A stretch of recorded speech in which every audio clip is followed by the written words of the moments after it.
नरं चैव नरोत्तमं देवीं सरस्वतीं व्यासं ततो जयमुदीरयेत्। नष्टप्रायेषु भद्रेषु नित्यं भागवत सेवया भगवती उत्तमश्लोके भक्तिर्भवति नैष्टिकी।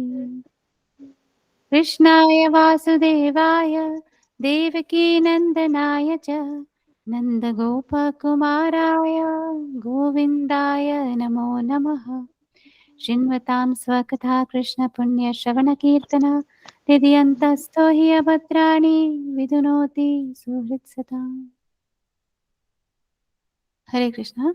आप सबको पांचांग प्रणाम।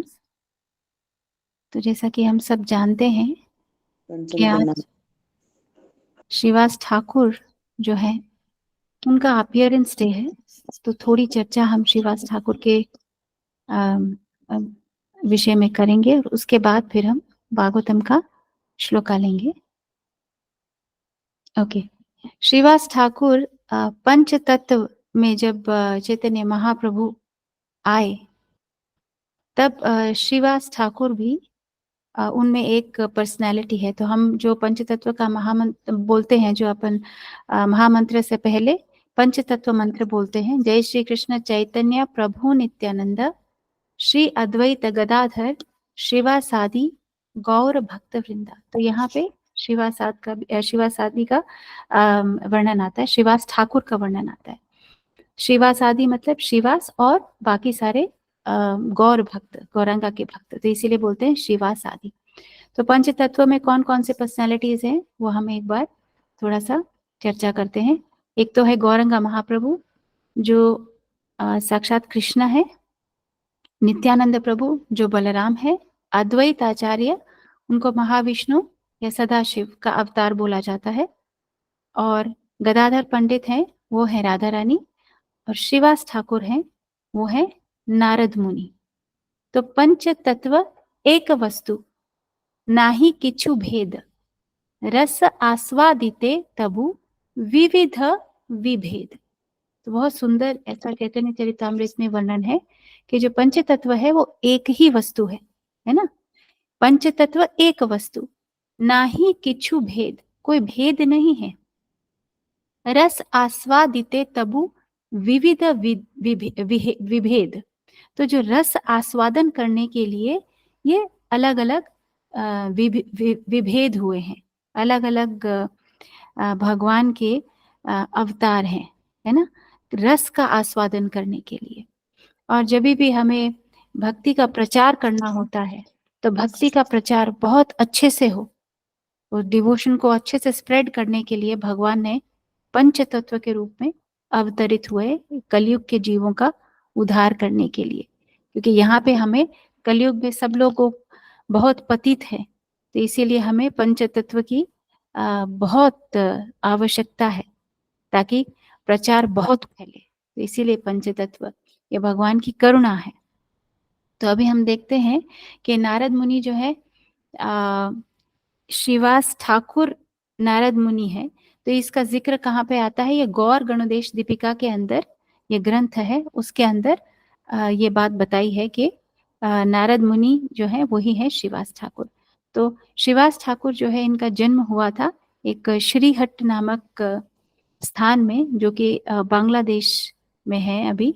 और इनके जो पिताजी है उनका नाम था जलधर पंडित, और ये 5 भाई थे। एक तो नालिना, एक सबसे जो बड़े थे वो थे नालिना, और श्रीवास ठाकुर, फिर श्रीपति, श्रीनिधि और श्री रमाई। तो इस तरीके से 5 ये भाई हैं। और जो ये श्री रमाई हैं ये है पर्वत मुनि, जो नारद मुनि के बहुत घनिष्ठ मित्र थे पर्वत मुनि, वही श्री रमाई बन के उनके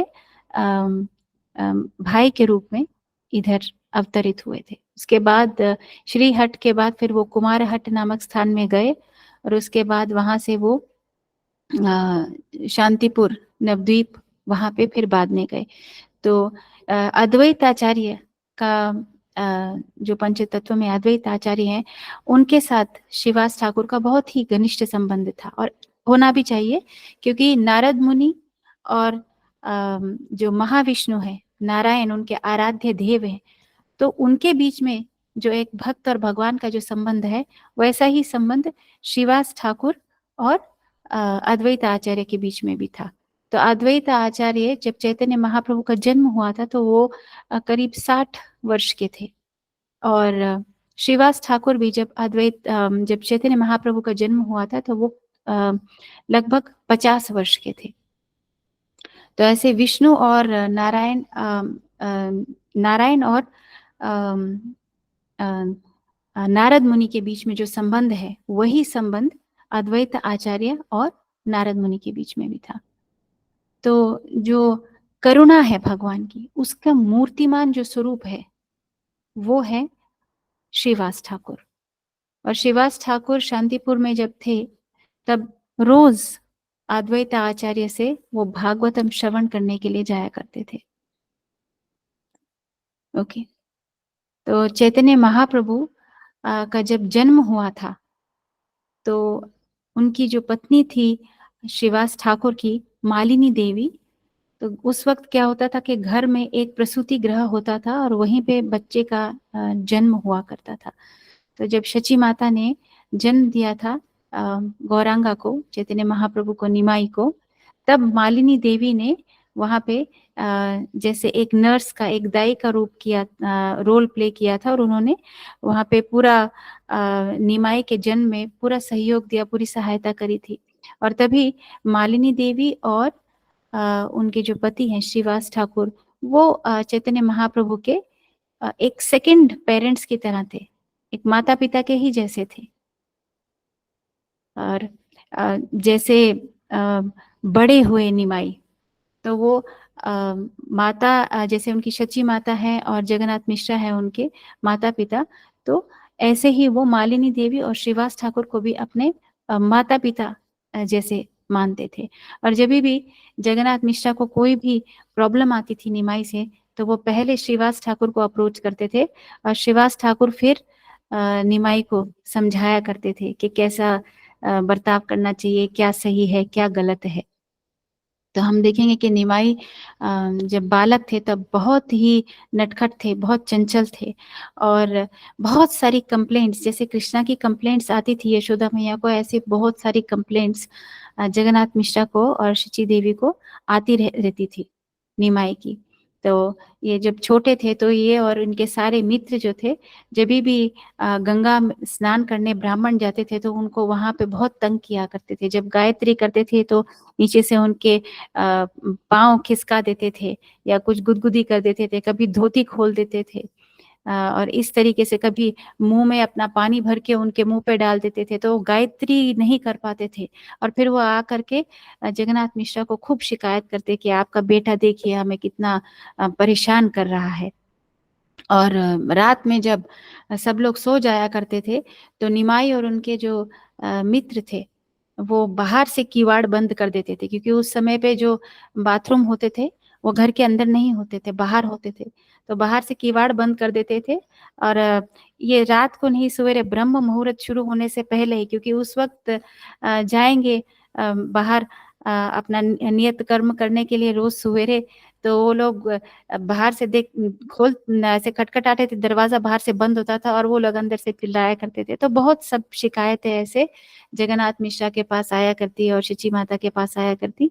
तो जगन्नाथ मिश्रा बहुत परेशान थे, और जब भी उनको इस तरीके से निमाई को डांटना होता था तो वो पहले श्रीवास ठाकुर से बोला करते कि आप समझाइए इसको, देखिए ये दिन ब दिन बिगड़ते जा रहा है। तो श्रीवास ठाकुर फिर निमाई को समझाते थे।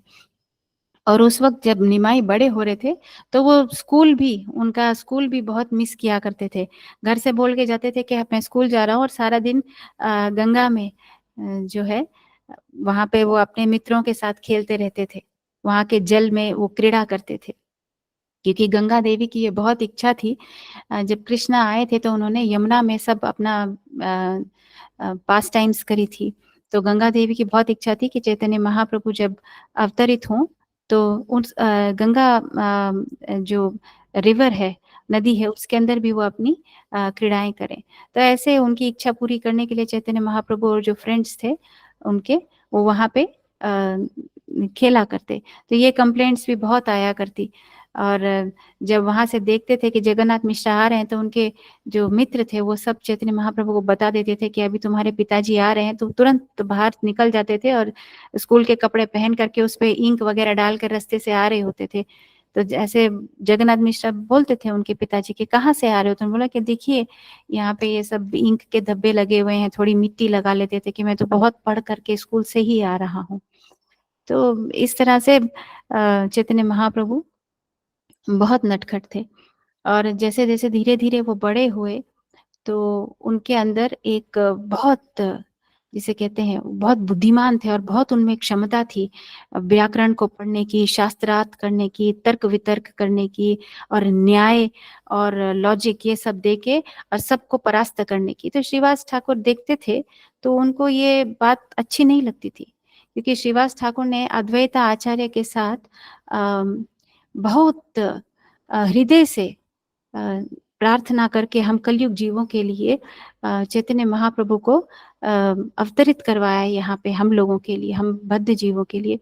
और जब वो देखते थे कि चैतन्य महाप्रभु जो है इतना ज़्यादा शास्त्रार्थ करते हैं, तर्क-वितर्क करते हैं, लेकिन भगवान का नाम जप नहीं कर रहे हैं और भक्ति नहीं कर रहे हैं, तो ये उनको बहुत अंदर से दुःख था इस बात का। और चैतन्य महाप्रभु कैसे करते थे कि कोई भी ब्राह्मण होता था या कोई भी वैष्णव होता था, वो उनके चैतन्य महाप्रभु के आगे जाने से, उनके सामने आने से वो कतराता था, डरता था। अगर चैतन्य महाप्रभु गली से निकल रहे थे, तो वो अपना रास्ता बदल लेते थे कि नहीं, अभी अगर निमाई ने पकड़ लिया तो वो हमारा जो है बहुत सारा समय बर्बाद कर देगा तर्क वितर्क करने में, और वो हमें हरा करके जो है अपना वो स्थापित करेगा कि देखो मुझे कितना सब नॉलेज है शास्त्र का। तो अपना रास्ता बदल देते थे। जो कोई भी कथा सुनने जा रहे होते थे या कोई ब्राह्मण भगवान के दर्शन करने मंदिर जा रहे होते थे। तो ऐसे श्रीवास ठाकुर ने एक दिन चैतन्य महाप्रभु को पकड़ा और फिर उनके मित्रों के साथ, क्योंकि अगर अकेले होते तो फिर वो कुछ ना कुछ ऐसा तिकड़म लगा करके वहाँ से भाग लेते, निकल जाते। तो वहाँ पे फिर श्रीवास ठाकुर ने उनको समझाया कि देखो इतना तुम शास्त्रज्ञ, शास्त्र का तुम इतना ज्ञान है तुम्हारे पास, तुम इतना पढ़ते हो, तुम तर्क वितर्क करते हो, लेकिन ये शास्त्र का ये जो नॉलेज है, ये ज्ञान है, अगर ये भक्ति में नहीं बदला और अगर आपने शास्त्रों के अंदर से भक्ति अगर आप नहीं निकाल पाए, तो ये सारा आपका जो ज्ञान है ये बेकार है। तो ये बहुत इम्पोर्टेंट शिक्षा है यहाँ पे भक्तों को भी सीखने के लिए, कि हम शास्त्र पढ़ते हैं, तो शास्त्र हमें किस लिए पढ़ रहे हैं? हम शास्त्र हम इसलिए नहीं पढ़ रहे ताकि हम शो ऑफ करें कि देखिए हमारे को इतना ज्ञान है ना? हमें इतना-इतना सब श्लोक आते हैं, ये इतना सारा हमारा ज्ञान है और हम दूसरों को दिखा सकेंगे देखो हमें कितना आता है, इसलिए नहीं शास्त्र पढ़े जाते। और आप देखेंगे कि श्रील प्रभुपाद ने भी हरि भक्ति विलास नामक एक ग्रंथ है, तो वो अपने शिष्यों को पढ़ने से उन्होंने मना कर दिया था, क्योंकि वो हरि भक्ति विलास के अंदर बहुत सारे ऐसे नियम है, क्या सही है, क्या गलत है, वैष्णव को कैसा होना चाहिए, कैसा नहीं होना चाहिए। तो प्रभुपाद ने बोला कि ये सब पढ़ के आप सिर्फ एक दूसरे में दोष ढूँढोगे, है ना? इसलिए आप मत पढ़िए। तो ये बहुत ज़रूरी है, अगर हम शास्त्र पढ़ते हैं, तो हमें इस बात का ज्ञान होता है कि वैष्णव कैसा होना चाहिए, उसमें क्या होना चाहिए, क्या नहीं होना चाहिए। तो ये ज्ञान कहाँ पे है? ये हमारे लिए है, अपने ऊपर लागू करने के लिए है, ना कि दूसरों के ऊपर लागू करें कि ये ऐसा, ये वैसा, ऐसा नहीं होना चाहिए। क्योंकि ये शास्त्र पढ़ने का लक्ष्य नहीं है कि हम दूसरों में दोष देखें। कि ये देखो ये तो ये फलाना चीज़ पालन नहीं कर रहा है, वो फलाना नियम नहीं फ़ॉलो कर रहा है, तो हम दूसरों में ऐसा दोष देखने लगे और एक-दूसरे से तर्क-वितर्क करने के लिए कि हम सही और आप गलत। तो ये शास्त्र का जो ज्ञान है, इसका लक्ष्य ये नहीं है। तो श्रीवास ठाकुर ने समझाया निमाई को कि ये जो आप कर रहे हो, ये ठीक नहीं है। क्योंकि भगवान भी भगवद गीता में बोलते हैं, सर्वस्य चाहम हृदि सन्निविष्टो मतः स्मृतिर्ज्ञानम अपोहनम च वेदैश्च सर्वैर अहमेव वेद्यो वेदांत विद एव चाहम। तो भगवान क्या बोल रहे हैं कि अ, मैं पूरे वेदों के अंदर से मेरे को ही जानना है। तो श्रीवास ठाकुर यहाँ पे बता रहे हैं कि आप जो कर रहे हो वो क्या कर रहे हो। भगवान ने तो बोला है कि वेदों के अंदर भगवान की भक्ति कैसे हम अनुकूल कर सकते हैं, ये चीज़ हमें वेदों से पकड़नी है, और ना कि वो सब जो आप अ, यहाँ पे चर्चा कर रहे हो या आप फैला रहे हो। तो ऐसा सुन के फिर चैतन्य महाप्रभु कहते थे कि हाँ, मुझे अभी कृपा नहीं मिली है, जब मुझे आपकी कृपा मिलेगी ना तब मैं भक्ति कर पाऊँगा। तो ऐसे करके धीरे-धीरे चैतन्य महाप्रभु बड़े हुए, और उसके बाद फिर उनके जो पिताजी थे जगन्नाथ मिश्रा, ही पास्ड अवे। और फिर चैतन्य महाप्रभु गया गए थे वहाँ पे पिंडदान करने के लिए, और जब गया गए तो वहाँ पे उनको उनके गुरु ईश्वरपुरी पाद से भेंट हुई, और वहाँ पे उन्होंने दीक्षा लेकर के और हरे कृष्ण महामंत्र का जाप शुरू किया, और जब वो वापस आए तो वो एकदम बदले हुए थे, ऐसे जैसे कि श्रीवास ठाकुर चाहते थे बिल्कुल वैसे ही। तो वो पूरा तरीके से भगवान के पवित्र नामों के जप के अंदर हमेशा डूबे रहते थे, और उनके अंदर जो है भगवान के प्रेम पाने के जितने भी सारे अ, लक्षण हैं वो सब प्रकट हो रहे थे। लेकिन जो बाकी जनसाधारण है, जो समाज है, वो नहीं समझ पा रहे थे कि ये क्या हुआ है। उनको ऐसे लगता था कि ये तो कैसा बदलाव आ गया है, बिल्कुल पागल जैसे चैतन्य महाप्रभु अभी बर्ताव कर रहे हैं। तो श्रीवास आंगन जो श्रीवास ठाकुर का जो घर था, वहाँ पे चैतन्य महाप्रभु और उनके जितने भी सारे एसोसिएट्स थे, वो सब रात के समय में कीर्तन करते थे, और बहुत जोर-जोर से कीर्तन करते थे। अम, इतना कि वहाँ पे खाली 50 ऐसे 50-100 लोगों की जगह होगी शायद श्रीवास आंगन में, लेकिन बहुत सारे भक्त वहाँ पे इकट्ठे होते थे, और रात भर वहाँ पे कीर्तन चलता था। तो आस-पास के जो पड़ोसी लोग थे, वो जो अभक्त थे, वो लोग सोचते थे कि ये क्या हो रहा है, इतना शोर, इतना शोर। तो कभी-कभी तो वो कुछ खाने का सामान है, दीवार से अंदर कर देते थे कि देखो शायद ये भूखे होंगे, इनको ठीक से खाना नहीं मिला, इसीलिए सारी रात इतना चिल्लाते रहते हैं। फिर वो शची माता के पास आते थे कंप्लेंट्स लेकर के, देखो तुम्हारा निमाई जब से गया गया है तब से तो वो पूरा ही बदल गया है, एकदम पागल जैसे हो गया है, ख्याल रखो क्या बात है। फिर कोई आके कहते थे कि देखो आप शिव जी को जो है थोड़ा-सा घी भोग लगा के और वो निमाई को खिलाओ, क्योंकि गया पे गए हैं वो पिंडदान के लिए, तो वहाँ पे पता नहीं कोई किसका भूत चढ़ गया निमाई के ऊपर, तो आप थोड़ा ख्याल रखिए। फिर कोई आके कहते थे, सलाह देते थे ऐसे शची माता को कि देखो अभी इससे तो काम नहीं बनेगा, इनकी हालत बहुत ज़्यादा खराब है। तो अभी विष्णु को जो तेल ऑफ़र किया जाता है, वो उस तेल का मसाज करो इनके सिर के ऊपर, तब जाके ये ठिकाने आएँगे। और कोई कहता था कि आप ये इनके शरीर में बहुत गर्मी पड़ गई है, तो आप इनको बहुत नारियल जल है ना, वो पिलाओ। तो ऐसे सची माता बहुत ज़्यादा परेशान हो गई थी, क्योंकि जो बड़े बेटे थे उन्होंने संन्यास ले लिया था विश्वरूप ने, और अब उनके पति जो गौरांगा के पिताजी थे जगन्नाथ मिश्रा, वो भी नहीं थे।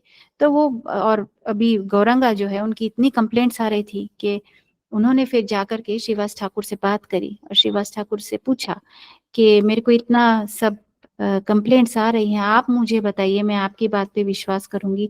क्या मेरा बेटे में कुछ पागलपन के ऐसे लक्षण दिखाई देते हैं?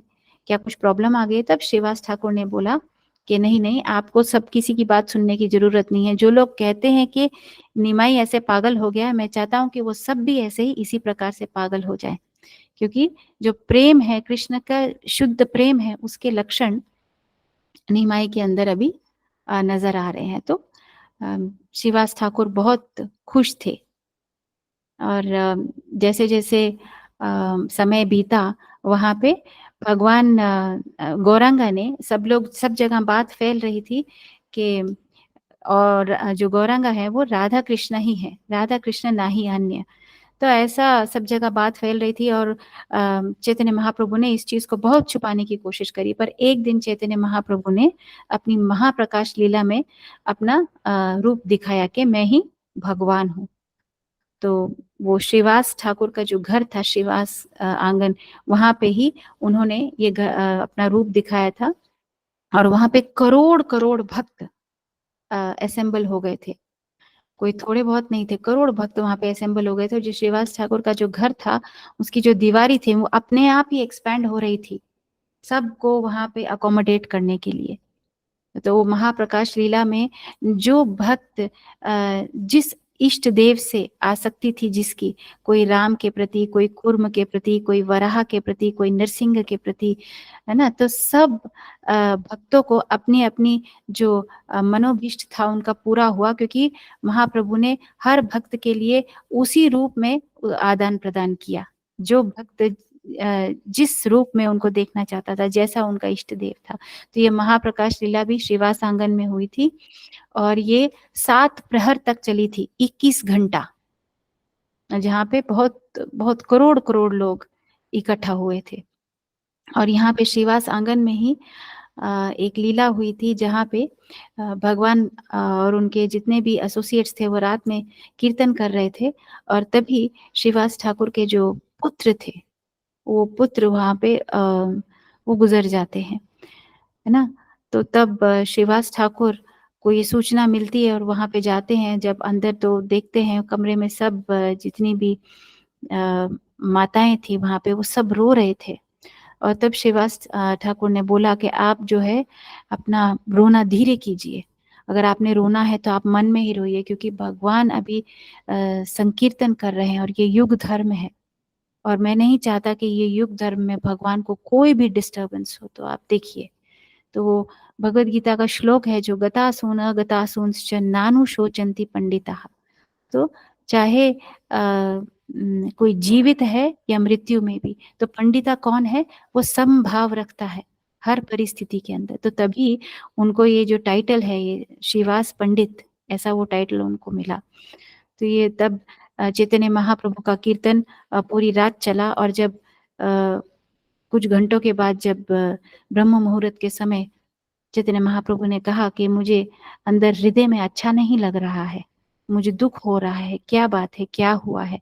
तो फिर कुछ भक्तों ने बताया कि ऐसी ऐसी बात हो गई है, और श्रीवास ठाकुर जो है उनके पुत्र है, उनका निधन हो गया है। तब चैतन्य महाप्रभु उस ऐसा सुन करके वो खुद स्वयं, उनके आंखों से झरझर आंसू बहते हैं, और वो कहते हैं कि ऐसा प्रिय भक्त जैसा मेरा श्रीवास है, ऐसा भक्त और ऐसा जो है एसोसिएट मेरे को कहाँ मिलेगा, कभी नहीं मिलेगा। तो महाप्रभु वहाँ पे फिर बहुत ब्लेसिंग्स देते हैं, और वो जो उनका जो पुत्र था वापस से वो जीवित होता है, और जीवित होता है तो वहाँ पे चैतन्य महाप्रभु वहाँ पे बातचीत करते हैं। तो वो जो आत्मा होती है वो बोलती है कि देखो मेरे तो इतने माँ बाप हुए हैं, और अभी बहुत सौभाग्य से मुझे एक भक्त के घर के अंदर जन्म मिला, और आगे मेरी आपसे यही प्रार्थना है। चैतन्य महाप्रभु से, गौरंगा से वो प्रे कर रहे हैं कि मेरी यही प्रार्थना है कि अभी मैं जहाँ भी जाऊंगा तो मेरे को सिर्फ भक्तों का एसोसिएशन चाहिए। तो देखिए कि कितना महत्वपूर्ण है भक्तों का एसोसिएशन। वहाँ पे चैतन्य महाप्रभु ने उनको बहुत कृपा दी, और सबने कहा कि अभी वो जो जीव है वो वापस बैकुंठ धाम चला गया, भगवान के धाम चले गए।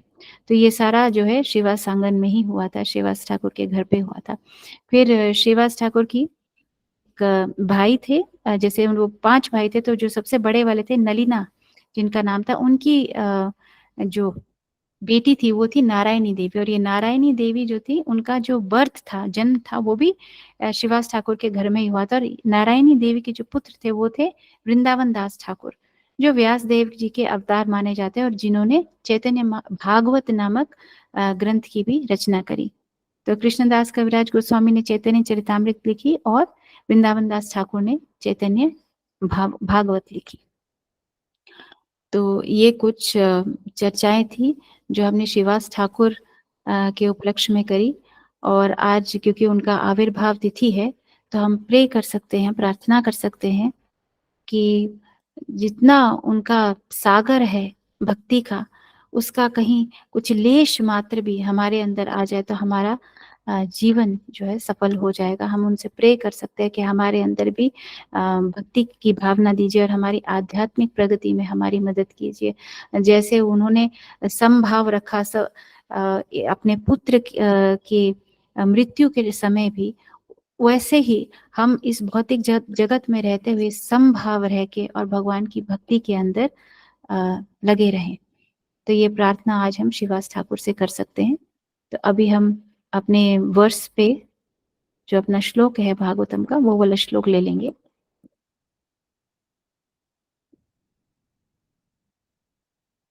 ओके। अंडकोशे शरीरे अस्मिन् सप्तावर्ण संयुते वैराजः पुरुषो यो असौ भगवान् धारणाश्रयः। अंडकोशे शरीरे अस्मिन् सप्तावर्ण संयुते वैराजः पुरुषो यो असौ भगवान् धारणाश्रयः। आप मेरे पीछे एक एक लाइन दोहरा लीजिए।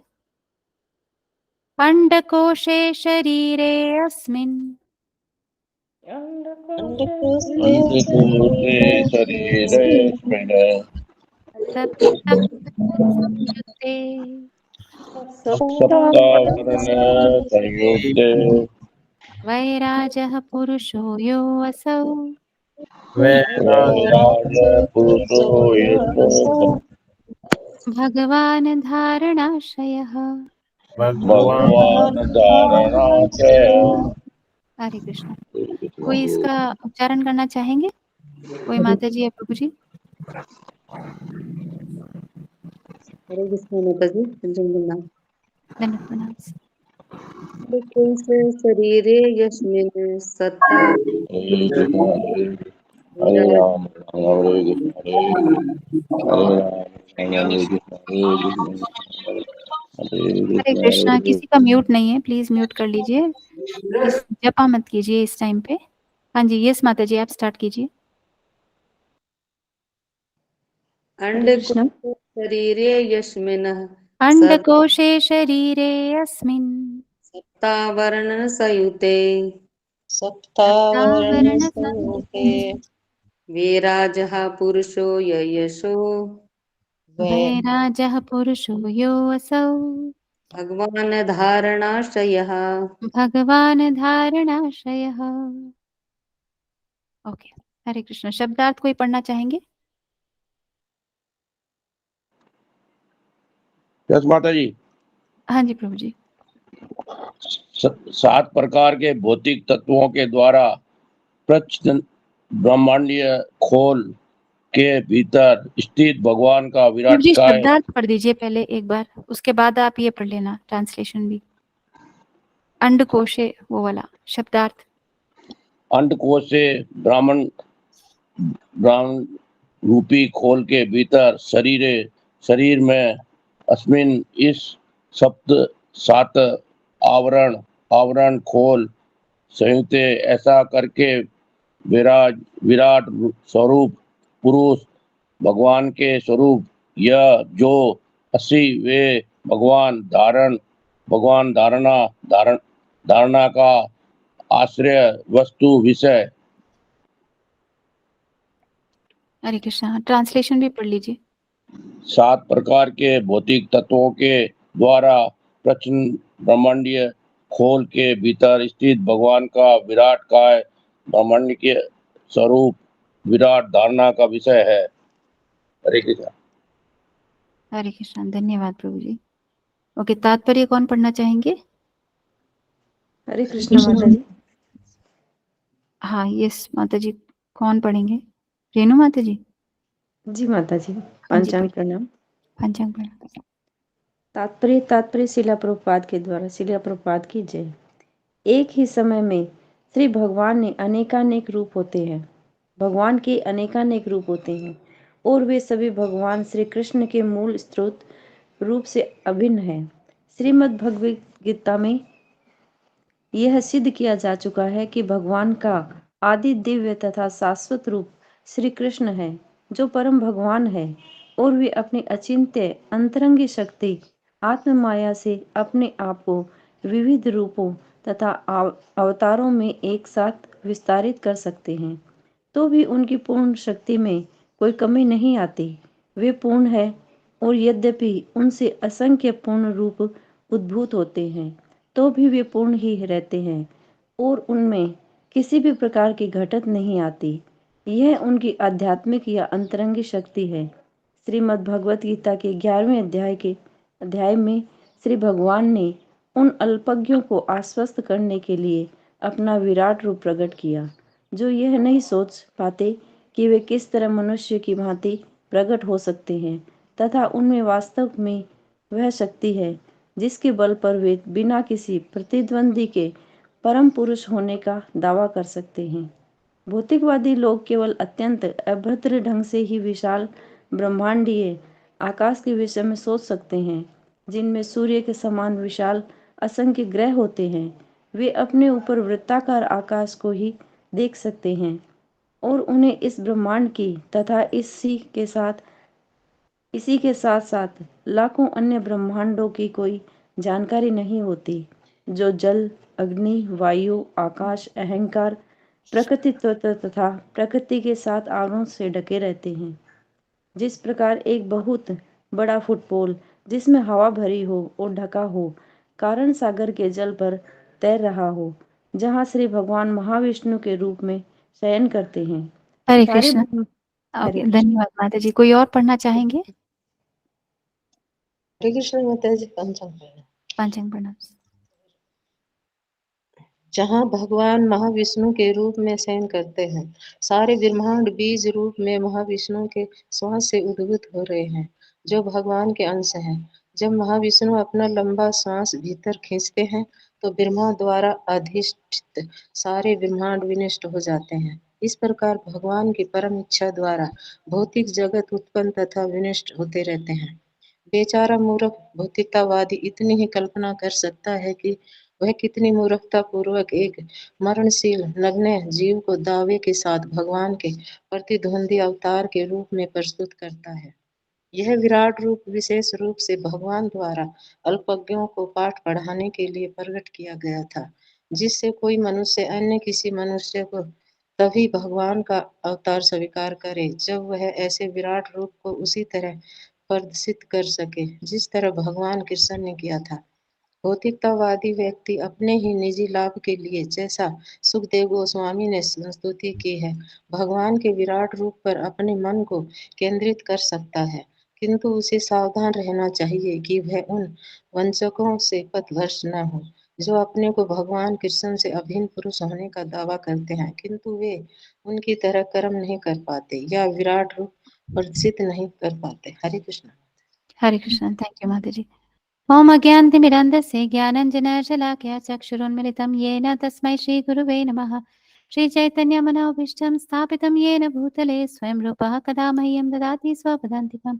वन्देऽहं श्रीगुरु श्रीयुतापदकमलं श्रीगुरून् वैष्णवांश्च श्रीरूपं साग्रजातं सहगण रघुनाथान्वितं तं सजीवं साद्वैतं सावधूतं परिजनसहितं कृष्णचैतन्यदेवं श्रीराधा कृष्णपादान् सहगण ललिता श्रीविशाखान्वितांश्च। हे कृष्ण करुणा सिंधु दीनबंधो जगतपते गोपेश गोपिका कांत राधा कांत नमोस्तुते। तप्त कांचन गौरांगी राधे वृंदावनेश्वरी वृषभानुसुते देवी प्रणमामि हरिप्रिय। वाञ्छाकल्पतरुभ्यश्च कृपा सिन्धुभ्य एव च पतितानां पावनेभ्यो वैष्णवेभ्यो नमो नमः। नमो विष्णुपादाय कृष्णप्रेष्ठाय भूतले श्रीमते भक्तिवेदान्तस्वामिनिति नामिने नमस्ते सारस्वती देवे गौरवाणी प्रचारिणे निर्विशेष शून्यवादी पाश्चात्य देशतारिणे। जय श्री कृष्ण चैतन्य प्रभु नित्यानंद श्री अद्वैत गदाधर शिवसादि गौर भक्तवृंदा। हरे कृष्ण कृष्ण कृष्ण हरे हरे हरे राम राम राम हरे हरे। मुखं करोति वाचालं पंगुं लङ्घयते गिरिं यत्कृपातमहं वन्दे श्रीगुरुदीनतारिणं परमानन्दमाधवं श्रीचैतन्येश्वरम्। हरे कृष्ण। पांचांग प्रणाम। ओके प्रभु जी, वो शेयर कर सकते हैं क्या दोबारा से, क्योंकि मेरे पास हिंदी भागवतम है नहीं। तो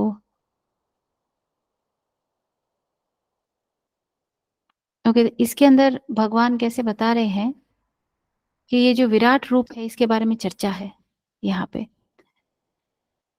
और ये जो विराट रूप है भगवान का, ये कौन सा रूप है? ये गर्भोदक्षाई विष्णु जो हर एक ब्रह्मांड के अंदर विराजमान है, उनका ये रूप है। और ये रूप कैसे, हमने एक बार पहले भी चर्चा किया था, ये रूप एक इमेजिनरी रूप है। ओके, सो एक बार वो शेयरिंग हो जाए तो ओके इजी हो जाएगा।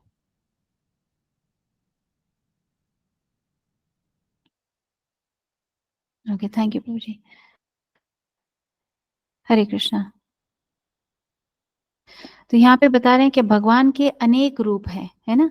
तो भागवतम में भी वर्णन आता है कि एते चांस कलह पुंसा कृष्णस्तु भगवान स्वयं इंद्रारी व्याकुलम रूपम प्रमृदयन्ते युगे युगे।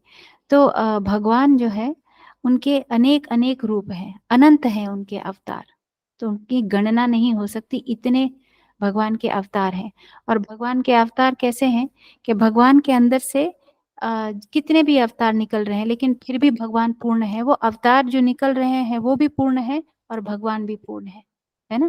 तो ये चीज हमें समझना है। जैसे ईशोपनिषद में है ओम पूर्णमदः पूर्णमिदं पूर्णं पूर्णात् उदच्यते पूर्णस्य पूर्णमादाय आई एम फॉरगेटिंग इट ओम पूर्णमदः पूर्णमिदं पूर्णात् पूर्णमुदच्यते पूर्णस्य पूर्णमादाय पूर्णम एवावशिष्यते। पूर्णम एवावशिष्यते मतलब अगर जो एवावशिष्यते मतलब जो रह जाता है शेष, भगवान के अवतार जब निकलते हैं भगवान में से फिर जो शेष रह जाता है वो भी पूर्ण है, जो निकलता है वो भी पूर्ण है। तो ये अद्भुत है। तो ऐसे ही स्पिरिचुअलिटी में ऐसे ही होता है, आध्यात्मिक जगत में ऐसे होता है कि चार है, अगर हमारे पास चार में से अगर चार निकाल दिया है ना तो भी वो जैसे 4 - 4, चार में से चार अगर हमने घटा कर दिया तो वो 0 आ जाता है यहाँ पे भौतिक जगत में। लेकिन आध्यात्मिक जगत में कैसे है, चार में से अगर हमने चार निकाला तो वो फिर भी चार ही रहता है। तो ये है आध्यात्मिक जगत। तो हम देखते हैं कि कैसे श्री कृष्ण जो है उनसे पहले बलराम जी आते हैं, बलराम जी से फिर पहला चतुर्व्यूह आता है, चतुर्व्यूह जिसमें वासुदेव, संकर्षण, प्रद्युम्न और अनिरुद्ध। उसके बाद फिर द्वितीय चतुर्व्यूह आता है, नारायण आते हैं संकर्षण से, फिर द्वितीय चतुर्व्यूह आता है। और द्वितीय चतुर्व्यूह के जो संकर्षण है वो है महासंकर्षण, ठीक है। और उसके उनसे फर्दर जो अवतार होते हैं वो कौन है, महाविष्णु। और महाविष्णु कहाँ पे लेटे हुए हैं, वो कारण सागर में लेटे हुए हैं। और कारण सागर में लेट करके अनंत शेष के ऊपर अनेकों अनेक ब्रह्मांड, अनंत कोटि ब्रह्मांड जो उनके शरीर के रोम है उसके अंदर से निकलते हैं, अनेक ब्रह्मांड निकलते हैं। और हर एक जो ब्रह्मांड है उसके ऊपर फिर कवरिंग्स आती है, वो इस श्लोक के अंदर भी बताया गया है। कितनी कवरिंग्स हैं, करीब 7 से 8 कवरिंग्स हैं। तो सबसे पहले है पृथ्वी, फिर जल, फिर अग्नि, फिर वायु, फिर आकाश उसके बाद है अहंकार, अहंकार के बाद महत्तत्व, और महत्तत्व के बाद है प्रधान। तो इस तरीके से 8 कवरिंग्स आती हैं। और ये जो हमारा एक ब्रह्मांड है, जिस ब्रह्मांड में हम लोग रह रहे हैं, इसका जो डायामीटर है, ऐसे गोल है ना, तो बीच से जो डायामीटर जाता है वो कितना है, 4 बिलियन माइल्स, मतलब 500 करोड़ योजन है, ठीक है। और एक योजन है वो करीब 8 मील के बराबर होता है। तो 500 करोड़ योजन, इतना बड़ा जैसे हमारा ब्रह्मांड है। और जो उसकी परत है, उसके उसका जो कवरिंग है ब्रह्मांड का, तो वो कवरिंग्स अभी हमने डिस्कस किया था कौन कौन सी कवरिंग है। तो पहली कवरिंग किसकी है, पृथ्वी की है। तो वो पृथ्वी की जो कवरिंग है वो भी 500 करोड़ योजन है। उसके बाद आता है जल, वो उससे 10 गुना ज्यादा। फिर अग्नि, वो और उससे भी 10 गुना ज्यादा। तो देखिए कवरिंग ही कितनी थिक है ये ब्रह्मांड की कवरिंग। और जो महाविष्णु कारण सागर में लेटे हुए हैं अपनी योग निद्रा में, तो वो योग निद्रा में लेटे हैं। तो योग निद्रा में लेटे हुए उनके शरीर में से अनेक ब्रह्मांड निकलते हैं और हर ब्रह्मांड में वो विस्तार करते हैं गर्भोदक्षाई विष्णु के रूप में। तो गर्भोदक्षाई विष्णु देखिए हर ब्रह्मांड में फिर विस्तरित होते हैं, जाते हैं। और जो ब्रह्मांड शुरू में खाली है, तो खाली है तो गर्भोदक्षाई विष्णु का जो पसीना है उससे आधा ब्रह्मांड भर जाता है। और वो आधा ब्रह्मांड है गर्भोदक सागर। और इसी गर्भोदक सागर में अनंत शेष की शैया के ऊपर गर्भोदक्षाई विष्णु लेटे हुए हैं। और वो गर्भोदक्षाई विष्णु के नाभि से एक कमल उगता है, उस कमल के ऊपर ब्रह्मा जी जो है उनकी उत्पत्ति होती है। तो ब्रह्मा जी भी एक तरीके से अजय है। अजय मतलब उनके जो माता-पिता है वो भौतिक शरीर वाले नहीं हैं, भौतिक सृष्टि वाले नहीं हैं, है ना? तो उनके माता-पिता स्वयं भगवान हैं, गर्भोदकशाही विष्णु जो है वो ही उनके माता-पिता हैं। उसके बाद जो स्टेम है, क्या बोलेंगे, जो डंडी है जिस कमल के ऊपर वो विराजमान है, उस डंडी के अंदर जितना भी सारा इंग्रेडिएंट्स हैं पूरी सृष्टि की रचना करने के लिए, वो सारा कुछ गर्भोदकशाही विष्णु ने उसके अंदर डाला हुआ है। और पहले ब्रह्मा जी तपस्या करते हैं बहुत करोड़ों सालों तक, 200-300 करोड़ साल तक ब्रह्मा जी कम से कम तपस्या करते हैं।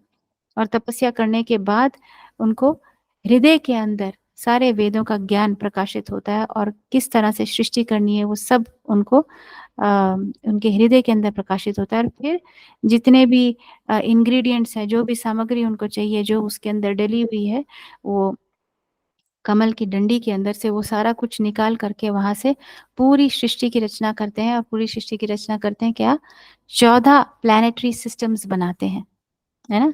और ये जो विराट रूप है ये कुछ भी नहीं है, ये पूरा जो ब्रह्मांड है, वो ब्रह्मांड को इमेजिन किया जाता है कि कैसे भगवान के पाँव से लेके सर तक सारे के सारे जो प्लैनेटरी सिस्टम्स हैं, जो ब्रह्मा जी ने बनाए हैं, वो सब भगवान के शरीर के अंदर ही है। जैसे जो लोअर प्लैनेटरी सिस्टम्स हैं, पाताल, रसातल, सुतल, तलातल, महातल, अतल, वितल, और फिर उनकी जो नाभि है वहाँ पे हमारा भूमंडल आता है। उसके बाद यहाँ पे स्वर्गलोक, फिर महरलोक, जनलोक, तपलोक और ऊपर ब्रह्मलोक। तो इस तरीके से ये पूरा विराट रूप है। तो ये विराट रूप किस लिए बताया गया है?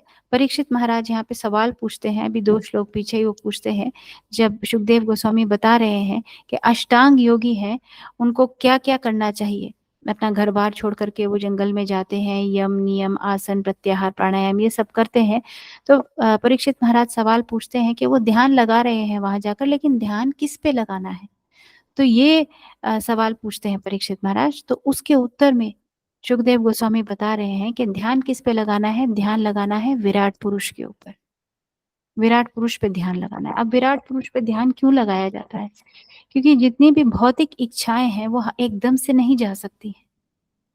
अब जो योगी योग साधना तपस्या कर रहे हैं, उनके अंदर भी भौतिक इच्छाएँ हैं और भौतिक इच्छाएँ ऐसे नहीं जाती। इसीलिए विराट पुरुष का वो एक सिस्टम है कि कैसे विराट पुरुष के ऊपर ध्यान लगाने से भौतिक इच्छाएँ जाएँगी। और ऐसा क्यों होता है?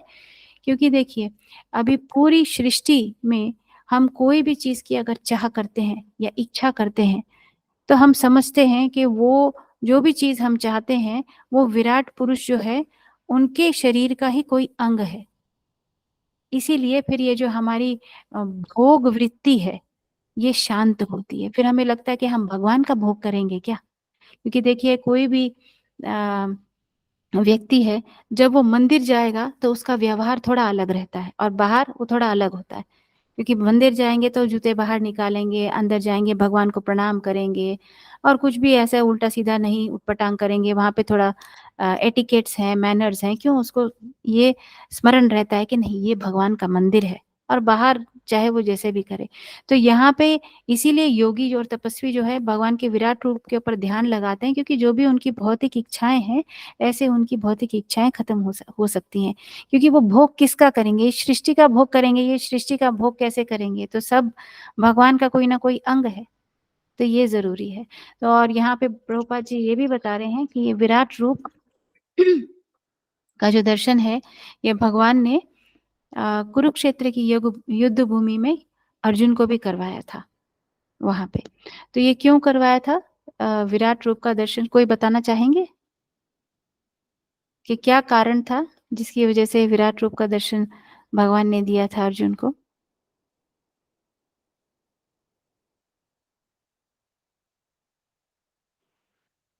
हरे कृष्णा माता जी। हरे कृष्णा। यस माता जी। माता जी, ज्यादा तो मेरे को कुछ पता नहीं है माता जी, पर वो अर्जुन को ऐसे बताया था कि मैं ही सब कुछ करने वाला हूँ, मैं इनको मारने वाला हूँ, इस हिसाब से रूप दिखाया। हाँ जी, ये भी एक कारण है, क्योंकि अर्जुन का एक संशय था और वो ये था कि वो डर रहे थे ये युद्ध लड़ने से, क्योंकि आगे सब उनके प्रियजन थे, एक उनके गुरु हैं, पितामह हैं, और सब उनके सगे संबंधी है। तो वो नहीं करना चाहते थे युद्ध, क्योंकि उसके परिणाम से उनको भय लग रहा था, क्योंकि वो जानते थे कि अभी ये सब मरेंगे, मैं इनको कैसे मारूंगा, इनके मरने का उनको मारने का कारण मैं कैसे बनूंगा। तो इस कारण से वो लड़ना नहीं चाह रहे थे। तो भगवान ने पास्ट, प्रेजेंट और फ्यूचर, जिसे कहते हैं ना, भूत, भविष्य और वर्तमान, सारा दिखाया था उस विराट रूप के अंदर, और अर्जुन को ये बताया था कि तुम चाहे लड़ो चाहे ना लड़ो, लेकिन ये मेरे द्वारा पहले ही मारे जा चुके हैं, ऐसा मैं तय कर चुका हूँ। तो इसीलिए अभी तुम्हें निमित्त मात्र बनना है। तो ये दिखाया था अर्जुन को, और भगवान ने ये बताया था कि ऐसा नहीं है कि तुम कारण बनोगे उनकी मृत्यु के, ऐसा ये मेरी इच्छा है कि ऐसा हो, इसीलिए ऐसा होगा। Yes, that is an important reason. और एक और रीजन ये भी था, जहाँ जो प्रभुपाद जी यहाँ पे चर्चा कर रहे हैं, कि बहुत सारे कलयुग के अंदर तो हमें बहुत देखने को मिलेगा कि अनेक अनेक भगवान जो है कहीं ना कहीं से उनका जो है जन्म होता रहता है। कोई भी बोलता है कि ये भगवान है या हम भगवान है, ये पाखंड होता रहता है कलयुग के अंदर। तो ऐसे पाखंड से बचने के लिए भगवान ने विराट रूप दिखाया, क्योंकि अगर वास्तव में कोई भगवान है तो वो विराट रूप अपना आराम से दिखा सकता है, लेकिन अगर कोई भगवान नहीं है तो वो विराट रूप उसको दिखाने के लिए वो संभव ही नहीं होगा, वो कर नहीं सकता। बद्ध जीव तो विराट रूप नहीं दिखा सकता। तो हम ऐसा चैलेंज कर सकते हैं कि ठीक है, आप भगवान हैं तो आप विराट रूप दिखाइए। तो ये एक कारण था विराट रूप दिखाने का, है ना। और जितने भी योगी तपस्वी हैं जो योग साधना में लगे हुए हैं, तो उनको ये भी समझ में आता है कि जो भी हमारी भौतिक इच्छाएं हैं वो इस ब्रह्मांड से ही सीमित हैं, क्योंकि ये ब्रह्मांड क्या है, भौतिक जगत के अंदर है। ये समझ में आता है, सब कुछ यहाँ पे अंदर जो भी है वो भौतिक है। तो अगर हमें भौतिक इच्छाएं रखनी है तो हम ये ब्रह्मांड के अंदर ही रह जाएंगे। तो योगी को बार बार स्मरण होता है कि नहीं, मुझे ब्रह्मांड से बाहर निकलना है। अगर मुझे ब्रह्मांड से बाहर निकलना है तो मुझे अपनी भौतिक इच्छाओं को त्यागना पड़ेगा। इसीलिए वो विराट रूप का चिंतन है, और विराट रूप का चिंतन करने से धीरे धीरे उसके अंदर भगवान के प्रति भक्ति भावना नहीं तो कम से कम उनके प्रति झुकाव डेवलप होता है कि मुझे भगवान के आगे नतमस्तक होना है। क्योंकि प्रभुपाद जी तात्पर्य में बताते हैं, बहुत सब ऐसे लोग हैं जो उनकी कल्पना से ये बाहर है कि भगवान एक छोटे बालक हैं, एक प्यारे बालक हैं जो गाय चराते हैं, और उनका सीमित वो रूप ले लेते हैं, है ना। भगवान तो असीमित है, लेकिन भगवान जो असीमित है वो सीमित रूप भी ले सकते हैं। तो बहुत सब लोगों की बुद्धि में ये बात आसानी से नहीं घुस सकती। इसीलिए भगवत गीता में भगवान बोलते हैं ना, आप जानन्ति माम मूढ़ा मानुषिम तनुमाश्रितम परम भावम अजानन्तो मम भक्त महेश्वरम। तो हर किसी के बस की बात नहीं है ये समझ पाना कि भगवान वास्तव में कौन है। तो ऐसे जो लोग हैं, ऐसी जो जीवात्माएं हैं जिनके लिए ये बात समझनी मुश्किल है कि हाँ भगवान श्री कृष्ण है, तो उनके लिए भी विराट रूप चिंतन बताया गया। वो तो ऐसा समझते हैं कि भगवान असीमित हैं, भगवान विशाल हैं, है ना। तो सृष्टि से फिर उनको कनेक्ट करके ये बताया जाता है कि हाँ वाकई में भगवान विशाल हैं। देखिए भगवान का ये जो विराट रूप है, इसके अंदर तो पूरे 14 प्लेनेटरी सिस्टम्स आते हैं। अब सब पहाड़ आते हैं, सारी नदियाँ आती हैं, बादल आते हैं, और जो पेड़ पौधे हैं वो उनके रोम हैं। तो ये सब कुछ जो कुछ भी भौतिक सृष्टि के अंदर उसको देखने की आदत है, वो सारा कुछ इस विराट रूप के अंदर सम्मिलित है। ऐसा उसका चिंतन बनाने की कोशिश करी जाती है, क्योंकि यहाँ से वो चिंतन बनाएगा तो उसकी भौतिक इच्छाएं शांत होंगी, और वो भगवान को नतमस्तक होगा, भगवान को कम से कम शरण ग्रहण करेगा, और वहां से फिर आगे जो है भक्ति में वो परमात्मा रियलाइजेशन की तरफ आगे बढ़ सकता है। ठीक है, तो अभी 8 बज गए हैं, तो हम यहाँ पे अभी इसको विराम देते हैं। अगर किसी का यहाँ पे कोई डाउट है या कोई चीज़ नहीं समझ में आई तो मैं उसको रिपीट कर दूंगी। कोई प्रश्न है या कोई कुछ शेयर करना चाहते हैं तो आप अपना हैंड रेज कर सकते हैं और कर सकते हैं शेयर। हरे कृष्णा।